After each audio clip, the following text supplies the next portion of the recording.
amethyst. Garnet. We are the crystal gems. Gems can traditionally summon weapons from their gemstones as defense mechanisms. Think of it like their built-in immune system, meaning it isn't exclusive to soldiers like rubies or quartzes. Take pearl, for instance, a servant gem carefully constructed to look pretty and take orders. Why would she need a spear? Because gem weapons aren't limited to any set of gems. I believe each gem has one, but not every gem can actually tap into this ability. And the reason's pretty simple. They've never had to. Gem society runs on a strict caste system. Each gem's role is clearly defined. Quartzes are soldiers, lapises are terraformers. Everyone has their designated function. Some non-fighter gems go their entire existence without ever needing their weapons. Look at the diamonds. How are the oldest living gems still discovering new powers? Your powers have been causing you dramatic mood swings. That seems awfully troubling, Stephen. You don't seem troubled. That's because of Blue's cool new power. In Steven Universe Future, you see them with abilities they apparently didn't have before. They never had to push themselves. They had gems for literally everything. Some gems served as walls, combs, disco balls. All the diamonds had to do was oversee. You must understand, you are a diamond. Everyone on this planet is looking to you. You don't even have to do anything. Just smile and wave. Show everyone you are unfazed by this little uprising. Of course, they wouldn't discover new capabilities, including their weapons. Pink Diamond, on the other hand, got her hands dirty. She was constantly in situations where she had to exert herself. Remember Steven in Season 1? Now compare him to what he became in Steven Universe Future. Gem powers work like muscles. You exercise to get stronger. Peridot had no idea she had metal powers until she pushed herself. We even see Steven's power revert when Spinel used the Rejuvenator on him, proving it was something he'd built up over time. Another reason some gems might not summon weapons could be an era problem. Dwindling resources. Certain gems had to use limb enhancers, something their Era 1 counterparts didn't need. So maybe these resource shortages meant some gems didn't get weapons written into their programming. Also, from a writing perspective, giving certain gems dedicated weapons would be redundant. Someone like Bismuth doesn't need an official gem weapon when she can morph her body into any weapon she wants. Plus, she's an excellent craftsman. The weapons gems summon from their gemstones are different from handcrafted gem weapons. The ones from their gems are part of their physiology, and there are easy ways to tell them apart. Physical weapons can be permanently damaged. Take Rose's sword. Many people thought it was her gem weapon, but it wasn't. It was a physical weapon crafted by Bismuth. Rose's sword. My finest piece of work. You made this? You really don't remember, huh? Blue Diamond destroyed it permanently. Speaking of Bismuth, I also see people claim she made the crystal gems gem weapons. That's completely wrong. They always had those weapons. She didn't even know Amethyst's weapon. She asked her what she was packing before making upgrades. Hey, Deep Cut. Don't think I forgot about you. What you packing? Oh, this old thing? Oh, wow. What is it? Well, not every quartz can make a whip like this. You mind if I take a look? Knock yourself out. Hold on, I've got an idea. Here, with this, you can really do some damage. Oh yeah, baby!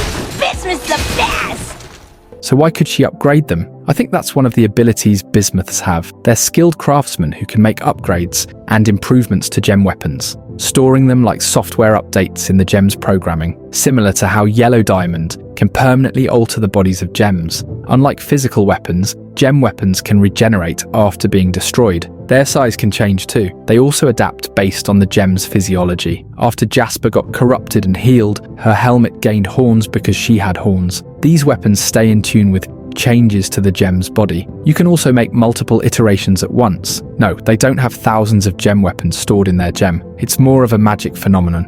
There's a scene in A Single Pale Rose where Minnie Pearl scrolls through items in her gem, and you see many spears lined up. Those aren't physical spears. It's symbolic, like code in a program. Here's where it gets tricky though. Not all weapons summoned from gemstones are gem weapons. Gems can store items within their gemstones and summon them at will. It's a shared ability most gems have, along with shape-shifting, regeneration, using their gems as flashlights. So a gem can store a random object or weapon for later use, but that doesn't make it their gem weapon. We see this with Spinel, who stored the Rejuvenator in her gem, the one that most likely belonged to Pink Diamond, easy to mistake for her gem weapon. This makes it difficult to determine whether a weapon is actually a gem weapon at first glance. Aquamarines are interesting because there are two weapons associated with them, the wings and the wand. I'd say the wings are their traditional weapons, but then there's this high-powered wand that traps targets in a static field, rendering them motionless. It also works as a bow. They don't summon it, it's usually just part of their attire. I couldn't say for certain if this was something they were physiologically made with, or if every aquamarine is manually given one. But in the Bluebird episode, we see that Aquamarine no longer has this wand, which proves that the weapon is indeed not part of their physiology. It was probably taken away in accordance to the Era 3 rules. This brings us to shared weapons between gems of the same type. Aquamarines all have hydrokinetic wings. Lapis lazuli gems also have water wings, though they look completely different. While lapis wings have a flowing natural fluid appearance, aquamarine wings have that characteristic butterfly or pixie shape. In the context of Steven Universe's lore, gem weapons are the unique abilities or objects that gems can summon from their gemstones. They don't have to be traditional weapons in the combat sense. Lapis's water wings are considered her gem weapon because they're the primary ability she summons from her gem. While they're mainly used for flight and mobility rather than combat, they fit the show's broad definition of what constitutes a gem weapon. Plus in the games, Lapis summons her wings during the weapon summoning sequence at the beginning of battles. So aquamarines and lapises share the same weapons with their kind. Does this mean all gems of the same type have the same weapon? In Bubbled, we see Eyeball pull out a chisel knife from her gem, and we know Ruby has a gauntlet. So gems of the same type could have the same weapon, or they could have completely different ones. Unless Eyeball's case is like Spinel and the Rejuvenator, where the chisel is actually a physical weapon stored in her gem. Though honestly, I'm more of the opinion that it's her actual weapon. Gem weapons tend to mirror the gem's personality, particularly with the main characters. Their weapons even match their colour schemes, another hint that it's genetically integral to the gem.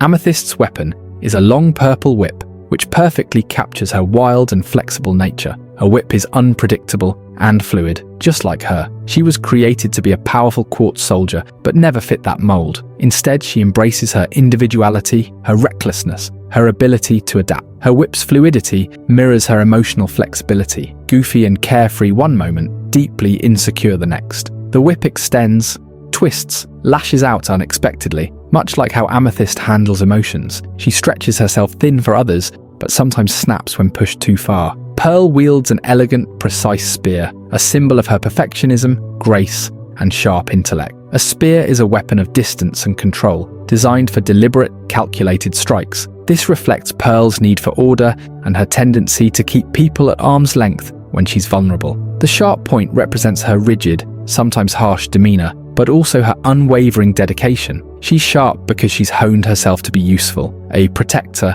a fighter, someone who can pierce through any problem with logic and skill. It's also worth noting that a spear is historically a weapon of service, used by guards and soldiers. Pearl's entire identity was built around serving others, specifically rose quartz. It takes her a long time to see herself as more than a weapon for someone else's benefit. Garnet's massive gauntlets are all about strength and protection. She fights with her fists, reflecting her direct, no-nonsense approach to life. Gauntlets amplify punches, making each hit more powerful, perfectly symbolizing Garnet's emotional strength and her belief in standing her ground. But they also represent unity and balance. Garnet is a fusion of Ruby and Sapphire, and fighting with two fists shows how she wields both their strengths in harmony. Ruby brings raw power and emotion. Sapphire brings calm precision. Together their love creates Garnet, whose gauntlets hit as hard as their bond is strong. There's also protection with gauntlets. She steps in front of danger, taking hits so others don't have to, embodying her role as the team's protector. Steven's shield is one of the more emotionally symbolic weapons in the series. A shield is primarily defensive, reflecting Steven's innate desire to protect others, not harm them. He doesn't want to fight. He wants to heal, to fix, to help people find peace. The circular shape is important too. It symbolizes wholeness and unity. Steven genuinely leans into his ability to forgive and understand, even when people hurt him. The fact that his first instinct is to block attacks rather than strike back speaks volumes about his pacifist nature. Later in the series, Steven develops a more aggressive fighting style, showing how his desire to protect can morph into something more forceful when pushed to his limits. It's a brilliant visual metaphor for how even the kindest hearts can break under pressure. In a world full of warriors, Steven is a healer first, reinforcing his role as the heart of the crystal gems. Jasper is one of the most hard-headed gems in the series. Even after the diamonds changed, she still decided to be an op, so it's fitting that her weapon is a helmet. And Lapis's weapon being wings signifies her need to always run away from situations, rather than face them head-on. She eventually learns to face things, shown when she comes back to confront the diamonds. The topazes carrying identical maces that fuse to form the double-headed pugil mace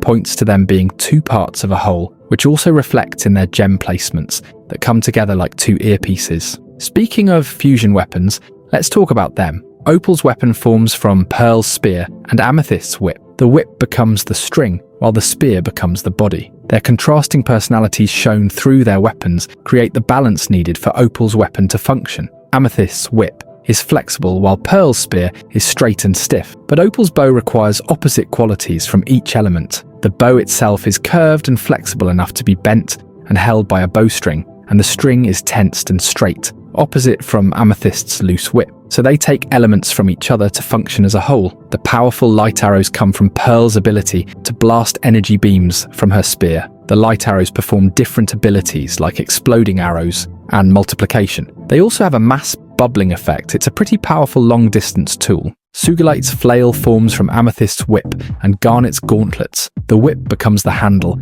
and connecting thread, while Garnet's gauntlets become the striking part. The weapon signifies unbridled destruction. A whip already has an unpredictable nature, and adding a potent smashing tool to the end is a recipe for disaster. It has significant destructive ability, but causes unwanted collateral damage due to its unpredictability, similar to Sugilite herself. Sardonyx's weapon takes that hard-hitting gauntlet and turns it into a hammer through an attachment to Pearl's spear. Unlike Sugilite's weapon, this hammer allows for more controlled and precise strikes, showing the relationship Garnet and Pearl have together. They feed into each other's tactical and calculated nature. This hammer also doubles as a drill through rapid spinning of the hammerhead, which has gotten them out of some sticky situations. Smoky Quartz has a more playful weapon, a yo-yo showing the playful relationship between Steven and Amethyst. It forms from Steven's shield and Amethyst's whip, and honestly, it's visually and creatively one of my favourite weapons in the show. The yo-yo works as a grappling hook and a fan to blow away enemies, but it also packs a decent punch on its own. Rainbow Quartz has an umbrella as a weapon, which I believe was modelled after Mary Poppins, the magical English nanny. They're both whimsical characters fond of kids. In my gem placement series, I tied this to the knowing intellect of the forehead, bridled with the navel's empathy. Together they know exactly how to deal with the chaotic nature of kids. The umbrella forms from Pearl's spear as the handle and Steven's shield as the canopy. They use this umbrella like a wand to bring inanimate objects to life, which comes from Steven. They can also fly with it, using it as a super-powered witch broom / umbrella rocket. It's also a pretty good parachute. We never see Alexandrite have her own weapon that defines her identity the way we see with other fusions. She can summon each gem's individual weapon and the fusion weapons of two of the gems, like Sardonyx's hammer or Opal's bow, but we don't see an official weapon of her own. I once described Alexandrite as feeling like the gems in a trench coat, rather than a new fusion. Their contrasting personalities make it difficult for them to properly become one, and it shows in their inability to form a new weapon. Before you say it's because of the number of gems forming the fusion, remember that Obsidian is a more complex fusion than Alexandrite, and she forms a weapon, the Great Flame Blade. I think this is because Steven provides that glue, making the gems more grounded, causing them to lock in, bringing them together, and making them more compatible, as he often does when they're unfused. I talk about this in my gem placement series. Obsidian's sword is genuinely so cool. The hilt forms from the individual weapons of the gems, and the blade is forged from the lava flowing within Obsidian. When I tell you my jaw was on the floor during that scene, she can cut through most things because the blade is sharp and literally made from lava. If Alexandrite were to have a weapon of her own, I'd say it would be a kusarigama. Pearl's spear would form the kama, a sickle with a handle, and curved blade used for slashing and striking. Amethyst and Garnet's weapons would form the kusari fundo, a weighted chain with heavy iron at one end. Amethyst's whip forms the chain, and Garnet's gauntlets form the iron. This part swings to entangle an opponent or their weapon, allowing for an attack with the kama. The iron at the end also has damage potential on its own. I think this weapon for Alexandrite would represent how very different parts come together to form a cohesive whole. Like Alexandrite, we don't see Malachite summon an official fusion weapon, only the individual weapons of her components. And also like Alexandrite, Malachite is pretty unstable, feeling less like a new individual and more like a battle for control between the component gems. It reflects in their weapons' inability to form a new combo tool. Like Alexandrite, instead of a new voice, this fusion just has the individual voices of the component gems, another pointer to their lack of cohesion. But honestly, Malachite's weapons work really well together. Lapis's wings propel her to a height that allows her to come down like a meteor on opponents with Jasper's helmet. Their weapons show how different their personalities are, which probably contributes to the fusion's instability. Lapis with her wings always trying to escape and avoid conflict. Jasper with her helmet charging headfirst into battle. Those are total opposite ends of a spectrum. But if they were to have a fusion weapon, it would definitely be a winged helmet. The winged helmet is famously associated with the Greek god Hermes and the Roman god Mercury, who were messengers of the gods and needed to travel swiftly. Sunstone dampens the hard-hitting effect of Garnet's gloves by turning them into suction cup gloves. The addition of Stephen's shield creates the suckers, making them kid-friendly and safety-conscious. It's a perfect reflection of Sunstone's personality as a safety mascot. She channels Stephen's pacifist nature and his shield, always choosing to de-escalate rather than attack. I actually saw a Sunstone concept once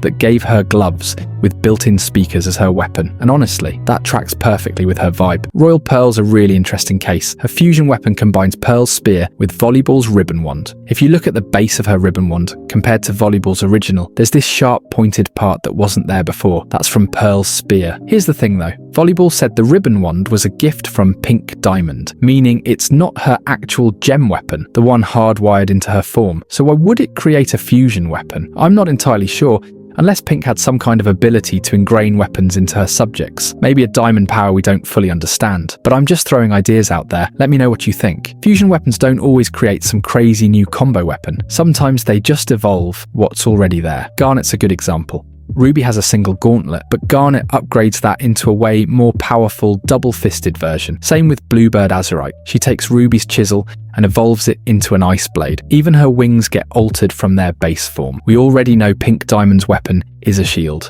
Like Stephen, she's nurturing and seeks to protect people, so a shield makes perfect sense. Based on this, let's figure out what the other Diamond's weapons could be. Blue Diamond has this otherworldly, eerie aura about her. She's hauntingly ethereal and moves like a phantom. For most of the show, her character was associated with grief and mourning, transferring those volatile emotions to others around her. A perfect weapon for her would be a scythe meant to mirror the Grim Reapers. I mean, she wears a cloak and brings mourning to others. The symbolism is right there. Blue Diamond's scythe could drain emotional resilience and freeze gems in despair. Here's what it might do besides physical slicing damage. Instead of wiping memories like the Rejuvenator, it taints them. Every happy memory a gem has gets recontextualized as something they've lost or will lose. Their entire history becomes a source of pain rather than strength. Blue Diamond's natural aura makes gems cry and feel her grief. The scythe could make that permanent. One cut and a gem is stuck feeling that crushing sorrow, even when Blue's not around anymore. It lingers like a curse, perhaps a type of corruption. Not full corruption like the Diamond's combined attack, but something closer to emotional corruption. The gem's form might start reflecting their inner despair, colours dulling, posture slumping, cracks appearing that aren't really physical damage but manifest anyway. After the events of Steven Universe Future, we know Blue Diamond can project emotions other than sadness. So this weapon may mirror that, having different abilities based on the emotion that is being channeled. Yellow Diamond is all about utilitarian authority and military efficiency, leading the military faction of Homeworld. She always wants to be on top of things, always wanting control, someone who tries to bury her emotions, but they slip through the cracks. Like when she instructed Peridot to activate the cluster and Peridot tried bargaining, her emotions slipped out, revealing she didn't care about the pros and cons. She just wanted the planet gone to quell her feelings about losing Pink Diamond. When she sees Blue mourning Pink, she urges her to move forward, stating there's no point feeling blue. But we see her crack too. In Change Your Mind, she believes Blue is using her powers on her when she finally breaks down, showing how out of touch with her emotions she gets. A fitting weapon for her would be golden full body armor. It symbolically represents her tough skin and shelling herself from feelings. But even full body armor has its chinks. It also represents her military position, a tool that's defensive and aggressive at the same time. A blunt declaration of invulnerability. Yellow Diamond's armor could generate energy pulses, like her lightning powers, turning her defensive walls into weapons. She could absorb attacks and redirect the energy back at enemies, mirroring her habit of deflecting emotional pain by lashing out with aggression. Before we talk about White, remember to like and subscribe if you want to see more videos like this. Turn on post notifications so you don't miss a single video. Also join my Discord and follow me on other social media platforms. All my links are in the description below. Don't hold back on leaving your comments, it helps with the algorithm. White Diamond is power and authority personified, ruling over Homeworld like a divine figure. A scepter is the quintessential symbol of regal dominance, representing her absolute control over her subject. But White's scepter wouldn't be for show. It could manipulate light, allowing her to puppeteer others, much like how she takes control of gems by removing their autonomy. The scepter could project blinding rays that strip people of their individuality, reducing them to reflections of her will. The vertical shape of a scepter, pointing upward, emphasizes her belief that she's at the pinnacle of existence. She sees herself as flawless, the source of perfection, and her weapon would reinforce that image. An object that doesn't get dirty with combat, but instead commands from afar, bending the world to her vision. The scepter reinforces her god complex. Unlike a sword or gauntlet, a scepter is a weapon of separation. It attacks from afar, reflecting how White isolates herself emotionally, believing she exists on a level above everyone else. Each weapon is an extension of their trauma, showing how they've internalized Pink Diamond's death in completely different ways. Blue grieves outwardly, yellow swallows her pain, and White isolates herself from others. It's such a beautiful, tragic cycle. Their weapons would be as much symbols of their power as prisons of their grief. Okay, let's have a fun segment. I'll rank the crystal gem weapons based on which I think is most effective. I'll preface by saying each crystal gem weapon is vital in its own way and has come in handy on several occasions, but I'm going to rank them on effectiveness. Fourth place being relatively least effective, and one being the most effective. In fourth place, Amethyst's Whip. It's a great long-distance weapon, attacking enemies without physically closing the gap. It also comes in handy when it needs to lasso objects like those gears and around Stephen's waist. It can cut through objects the way a blade would, not to mention the powerful bursts of fire her whip generates. But here are the downsides. It totally lacks in defense and isn't a good short-range weapon when enemies close the gap. It could be detrimental to the user as well. For instance, if the opponent is stronger, tying a whip around their body means they could easily drag you to cover the gap, turning the weapon against you. In third place, Pearl's Spear, a very sharp, precise weapon that serves as both long range and short range. She can throw the spear and shoot blasts of energy, but still hold her own if the enemy closes the gap. Like Amethyst's Whip, its defensive capabilities aren't the best, but it does a better job. Next up, Garnet's Gauntlets, very heavy hitters. She can launch them as explosive missiles and dominate in hand-to-hand combat. They also have very sturdy defensive capabilities. And in first place, Stephen's Shield. Quality-wise, the weapon is in a league of its own, considering it's a diamond weapon. It could withstand a diamond blast and a direct attack from Jasper's ship. It also has offensive capabilities, like when it's launched like a frisbee. Do you agree with my version of the diamond weapons? What about the crystal gem weapon ranking? If not, leave your thoughts in the comments below. So now we've learned about gem weapons. How does one actually summon them? Well, that depends on who you ask. Pearl, what do you think? Pay attention to these petals, Stephen. The petals dance seems improvised, but it is being calculated in real time based on the physical properties of this planet. With hard work and dedication, you can master the magical properties of your gem and perform your own dance.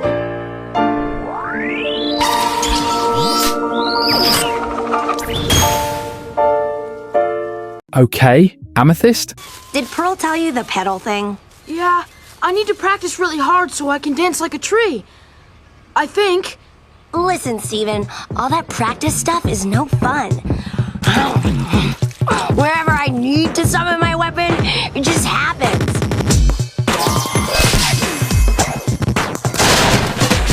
See? Didn't try at all. Any thoughts, Garnet? Or you can link your mind with the energy of all existing matter, channeling the collective power of the universe through your gem, which results in... At least that's my way of doing it.